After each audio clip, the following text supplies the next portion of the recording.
Hello there, and welcome back to the channel. Got another session for you here with Orion, and as you might be able to guess with the remote in my hand, we're going to introduce the e-collar to him as far as actually using it and letting him feel the stimulus. If you've been following us on social media, you might have been noticing that he's been wearing it, and so yeah, we've been training with it on. We've been putting it on for potty breaks, just kind of normalizing the putting on of the e-collar, and that way it's less of a chance for him to associate to anything in particular, especially anything that we don't want him to associate it to. In some of the private lessons, or excuse me, the training sessions that I've done with him, while getting him acclimated to wearing it, I've been holding the remote, I've been pressing the buttons while it's set to 0 so he doesn't feel anything, but that way he sees the picture of me holding it, he sees and hears the sound, and is again less likely to make any associations to just those factors. But today it's time to actually start using it.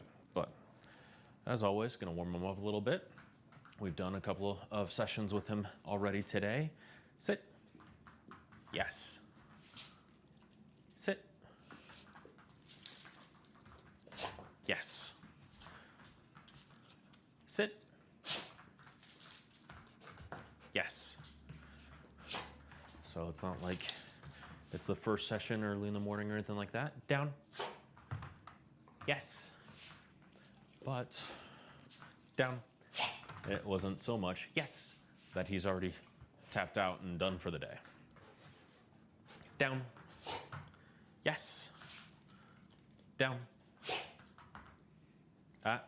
Good. Yes. Good. Place. Yes. Place. Yes. This warm-up also serves to kind of solidify, in a sense, each of the positions, the commands. Heel. Yes, that they can be done without the stimulus of the e-collar here. Heel. Yes. By doing it right away or right now before using the e-collar, all these things are going to be fresh in his head. You probably can hear Pippi in the background barking. Forgive the FOMO puppy. Place. But anyways, these repetitions, again, keep them fresh in his head so that if he overthinks, yes, panics a little bit when he's feeling the new sensation of the stimulus, there's a little bit of better potential for recall of what we just did. Like, it's the same stuff. So, place. Yes. I also want to burn off some of this energy here. He's actually showing a little bit more enthusiasm than I was expecting from what we had done earlier. I started walking with him a little bit, and it's getting a little warmer outside, so I figured that would drain a bit more, but nope, he's got his second wind. Down. Good. Yes. All right. So, as always, using up a little bit of that extra energy, that little adrenaline, the excitement of just getting out of the crate and starting to do stuff, just because that can cause the level of stimulus we need to see a response out of him to be a little bit higher than it otherwise would be. I would rather try to set things up so that we can start as low as possible when introducing it. Down the road, when it's time to actually start using it and communicating more thoroughly, we're just going to use whatever level is necessary. And I'm sure it's going to be higher, but I want to start low just in case, especially he's kind of sensitive. So at level 1 here,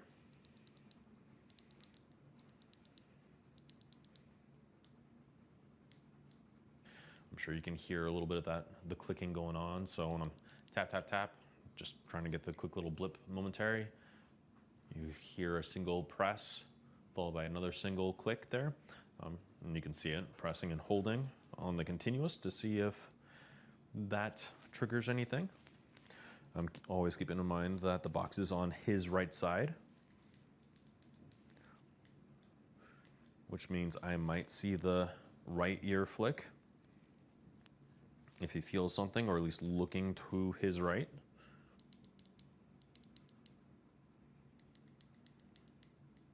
I'm also paying attention to the fact that the position of the buttons is off to the side too. Oh, there we go. Possibly.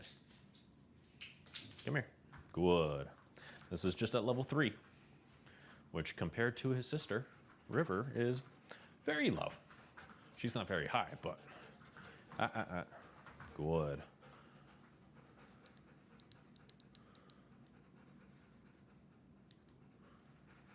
Nothing? Okay.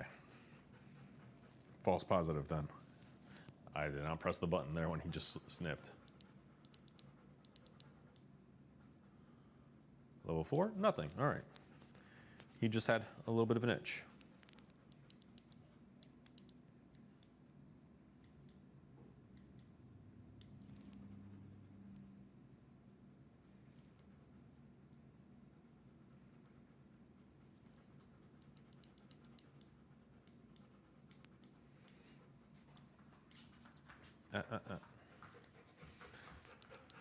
His fur might still be getting in the way. But I was changing the angle so that you might be able to see the red light on the box there. So that you know what I'm pressing, how I'm pressing it. If you can see just the green flash, that just means it's turned on and the battery's good.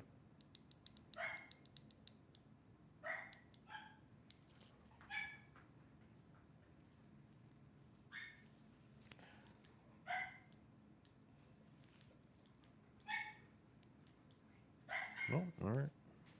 Up to level 8.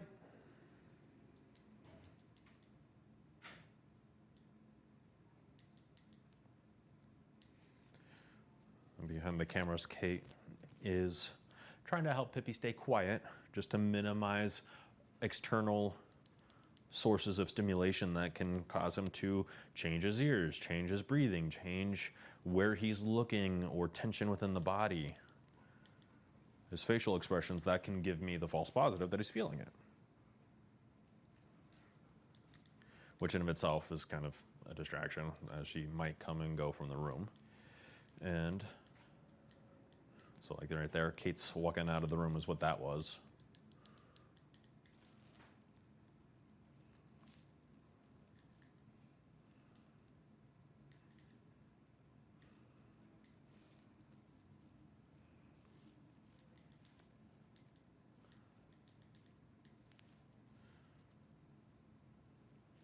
But just one level at a time.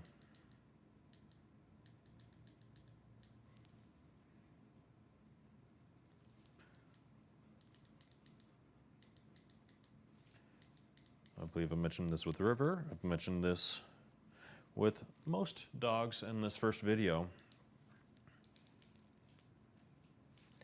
of introducing the e-collar, that this is the boring part and it takes some time, that we're turning it up little by little. This is at level 15 now. Waiting for a response, but sometimes we have this threshold, this barrier that we have to break through.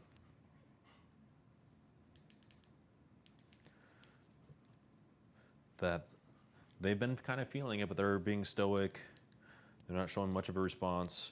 I do see a little bit of movement on that ear there. Not enough to confirm it, but we have this barrier that we have to break through, that now that they're aware of it, they're kind of looking for it in a sense, that we can start to turn it down. So he's looking, the whining is more about him being bored, especially now that he's looking up at me. I do see the ear flicking, but that's also the direction of the window. I don't see any other response, so I'm gonna keep going up.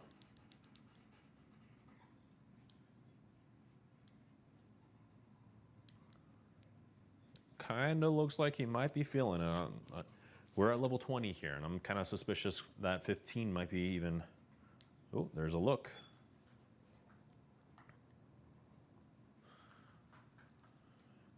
And again, the box is on his right side, so a lot of him looking to his right, which is why I'm turning him around a little bit.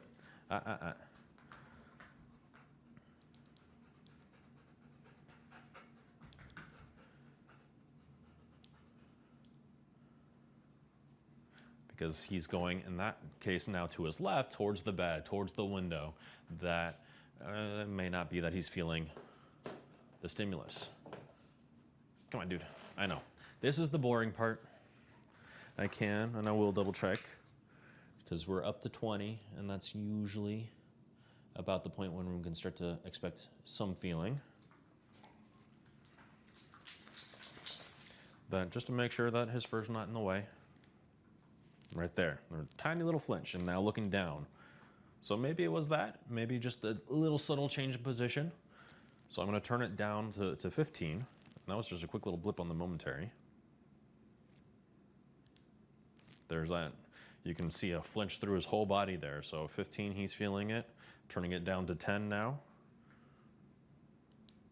He's feeling that. I'm going to turn it all the way down to 5. Good boy. Good.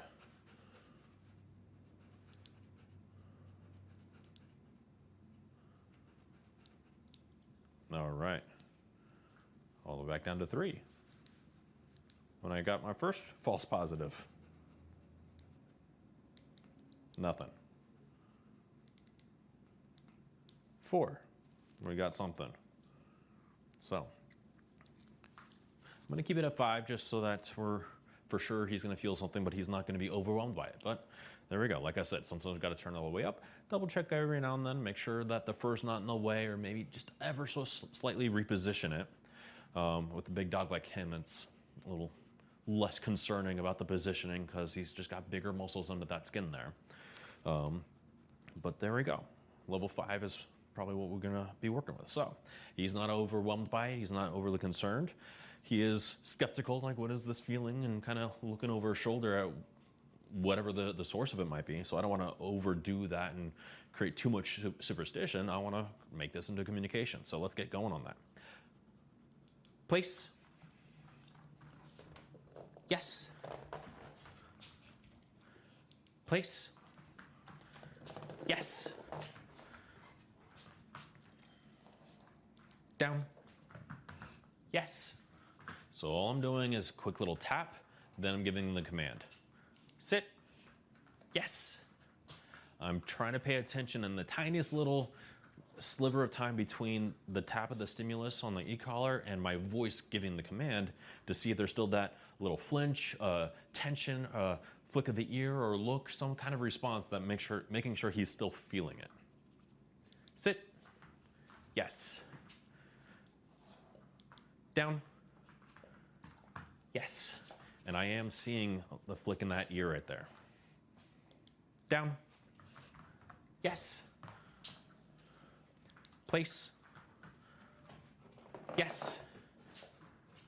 Oops. Heel. You got it, you got it. Come on, come on, come on. There we go. Chew the food. Yes.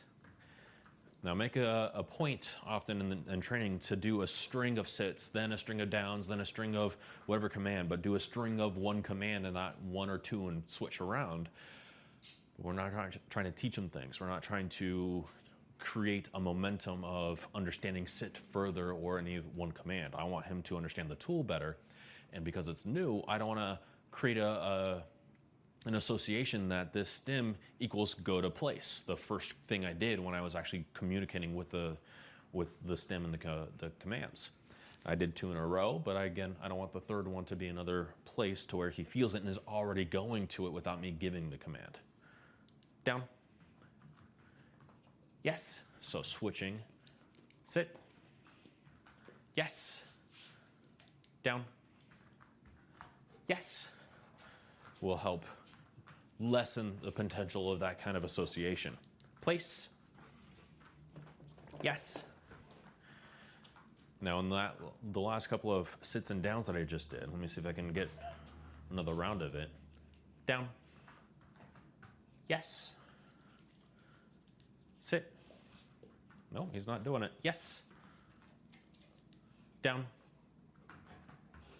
Yes. He's still showing like looking at the floor or whatever, but what I was going to point out in the first set of sits and downs just before the last time I had done place, and then this little bit, is with each time I hit the stim, He heard the command, he knows to do the command, whether it was a sit or a down, but he would do a sidestep to his left. The box is on his right, so he's avoiding the stim, or at least the direction that it's coming from each time.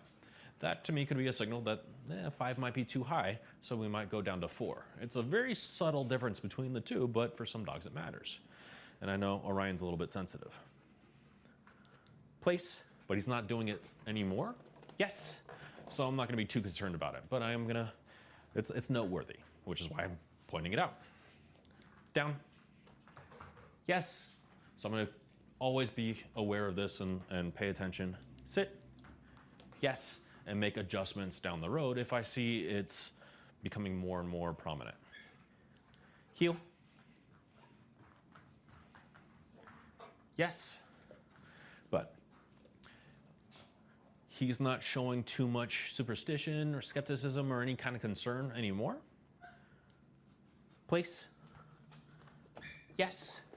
So right there, I added now the pressure. Instead of a quick little tap, I'm holding it.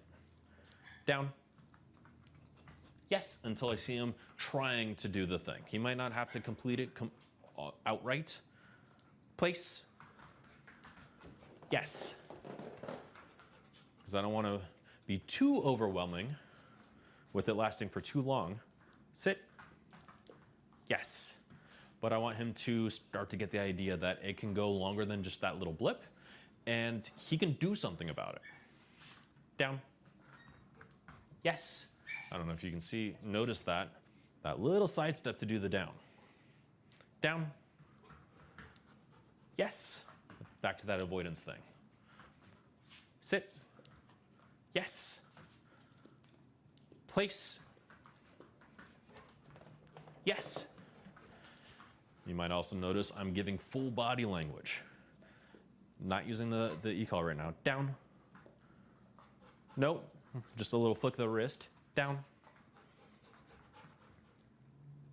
Elbows. Yes. He's getting tired. I don't want to push it too much further. But my point is, without the stim and at the beginning in the warm-ups phase, I wasn't giving a ton of body language. Now that I'm using the stim, down. Yes. I'm using a lot of body language to help him actually do the right thing so that he has a little bit more communication, more display of what to do so he doesn't overthink feeling the sensation here. Place. Yes. Very nice. But he's getting tired. So we will wrap it up right there. Good job, buddy. Very nice.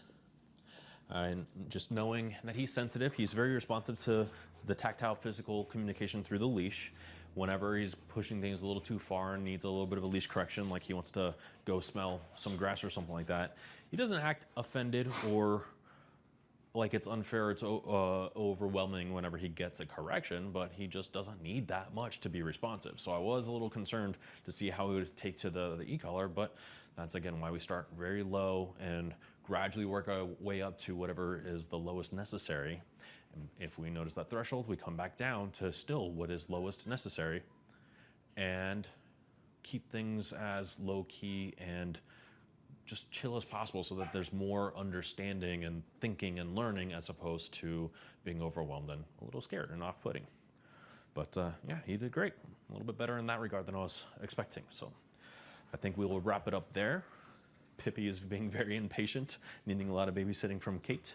I'm not sure how much of that weird noise and grumbling that just came through on the mic, which is why he was looking in that direction. But time for another nap and for him to cool down. So, as always, if you liked what you saw, hit the like button. If you have any questions about anything, drop them in the comment section down below. And be sure to subscribe so you can keep up with us and everything that we've got going on. Otherwise, we'll see you guys next time. Good job, buddy. All right, let's go.